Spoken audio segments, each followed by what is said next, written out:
Bata wana uwezo wa kuingizia kipato kila mwezi, mpaka ukashangaa ndugu mfugaji kwamba inakuwaje bata hawa wanaingizia kipato kila mwezi. Siri ni moja tu, kwamba inabidi uweze kujitahidi sana kuweza kufuga kwa mikakati, na mikakati yenyewe ambayo inabidi uweze kufuga, inabidi kufuga kwa kitaalamu, kwa kufuata miongozo na taratibu ambazo tumeweza kukufundisha na kuweza kuelekeza. Ukifanya hivyo, ina maana kila mwezi utakuwa na uwezo wa kupata mavuno, unavuna bata wako na unaweza kuwauza. Kwa mfano, kama bata wako unaweza kuvuna na kuuza shilingi 25,000, ukiwa na bata wako 10 tayari una 250,000.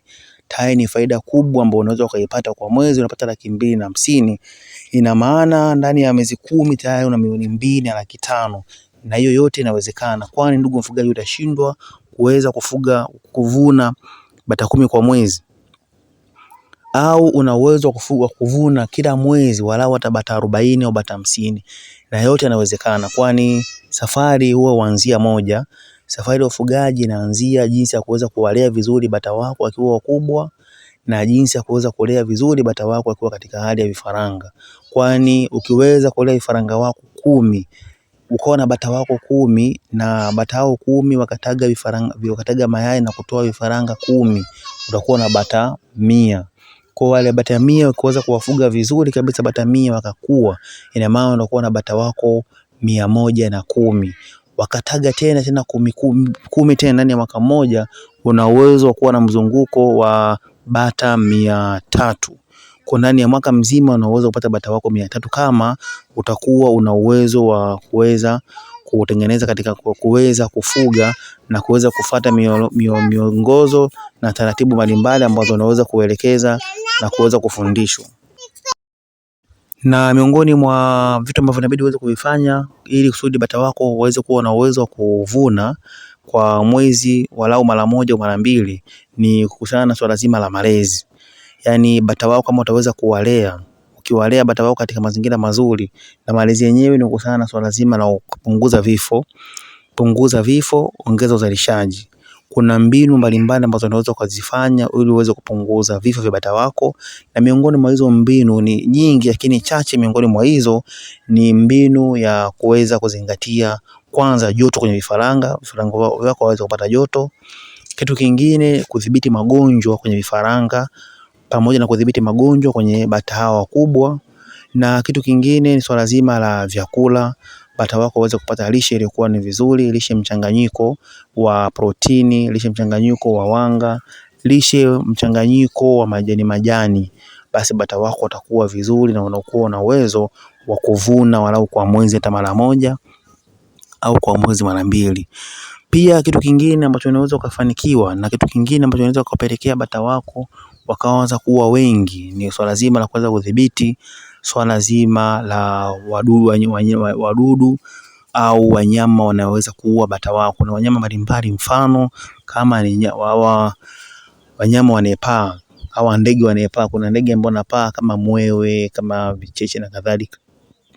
Ni wadudu ambao wanapenda kukamata sana bata wadogo wadogo na kupunguza idadi ya bata ulionao. Kwa maana wanashauriwa sana katika ufugaji wa vifaranga uweze kuwafunika vizuri vifaranga wako, uweze kuwalinda. Kuna mbinu za kuweza kuwalinda vifaranga wasiweze kuliwa na mwewe, kama kuweza kufunikia juu, kuweza kuweka katika banda ambalo liko vizuri, kuweza kuwatenga vifaranga dhidi na wale mabata wake wakubwa na wale mama zake, kuweza kuwatenganisha hapo na kuwalea vizuri. Basi vifaranga wako kama utakuwa ni vifaranga 20, 15, watatoka vizuri na hautaweza kupata hasara.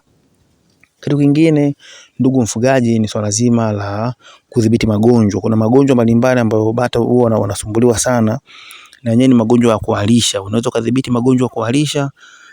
Kama utadhibiti magonjwa ya kuharisha hayo vizuri, kiukweli bata wako watakuwa katika mazingira mazuri, na bata wako watakuwa hawatapata changamoto mbalimbali au changamoto ambayo itapelekea hao bata kuweza kuathirika katika namna moja au namna nyingine. Kwa hiyo ndugu mfugaji, bata wako hao unawadhibiti vipi? Kuna magonjwa jinsi ya kudhibiti, kama magonjwa ya kuharisha, magonjwa matumbo, pamoja na magonjwa mbalimbali kama vile vidonda, kama vile madonda koo, na kama vile mafua ya hapa na pale. Yote kuweza kudhibiti magonjwa, yote kuweza kudhibiti bata wako, basi utakuwa katika mazingira yatakuwa ni mazuri. Na kitu kingine kuhusiana na banda, Wengi usitake kupata tamaa kubwa kuweza kuwa na miliki bata wengi 200, 300 wakati banda kwanza bata eneo la kulalia bata ni wadogo, ina maana kama banda lako ni dogo.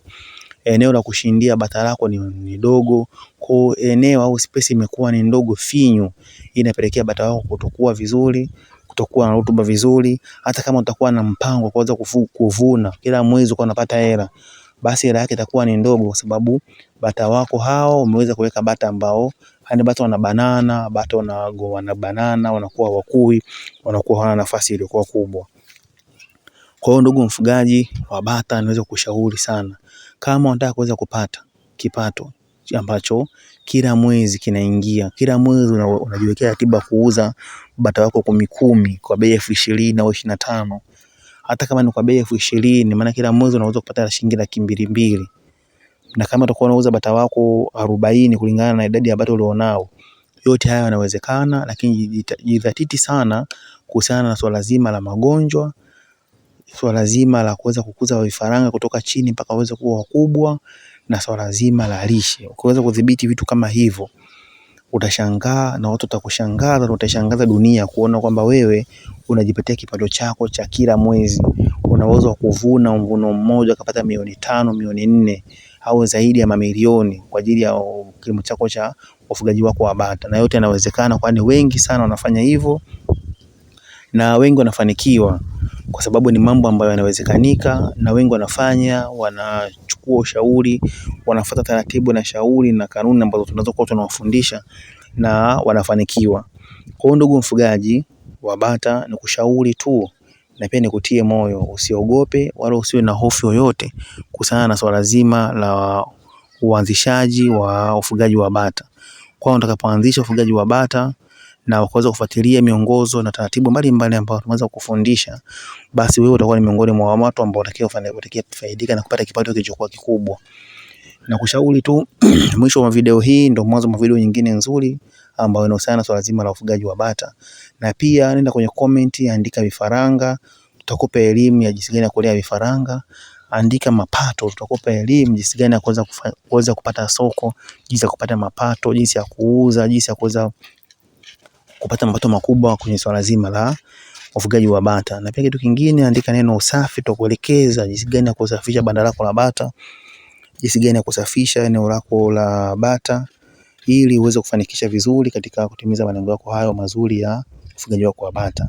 Na kitu kingine, unaweza pia ukaandika neno ratiba. Tutakupa ratiba yote ya kinga ya bata, ratiba yote ya madawa, ratiba yote ya jinsi ya kuchanja, kutibu bata wako, na kila kitu ambacho kinahusiana na swala zima la madawa ambayo yanahusiana na swala zima la bata. Na kitu kingine, ndugu mfugaji, unashauriwa pia uweze kutibu maji yako yale ambayo unaipa bata kwa kuweza kuwekea dawa za minyoo, ambayo ni kwa wiki, ndani ya wiki 6 unakuwa unaweka dawa mara 1.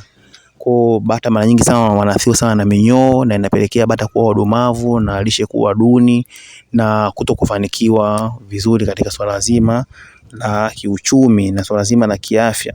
Kwa hiyo ukizingatia katika mambo kama haya, ina maana kwa kweli utakuwa ni miongoni mwa wanufaika wazuri, wanufaika wakubwa ambao wanafanya vizuri, ambao wana uwezo wa kujitengenezea kipato cha bata kila mwezi.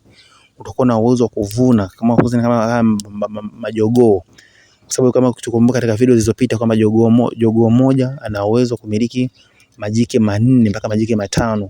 Kwa hiyo kwenye uzao wako, ina maana kama kwenye bata wako ulionao, kama utakuwa na bata 200, ina maana bata 200 hiyo inabidi ugawe, uweze kuwa na madume machache, ili kusudi madume asije kufanya fujo na kuleta changamoto. Na kila vifaranga vinavyokuwa vinakuwa, kuna madume mengine ambayo yanazalikana.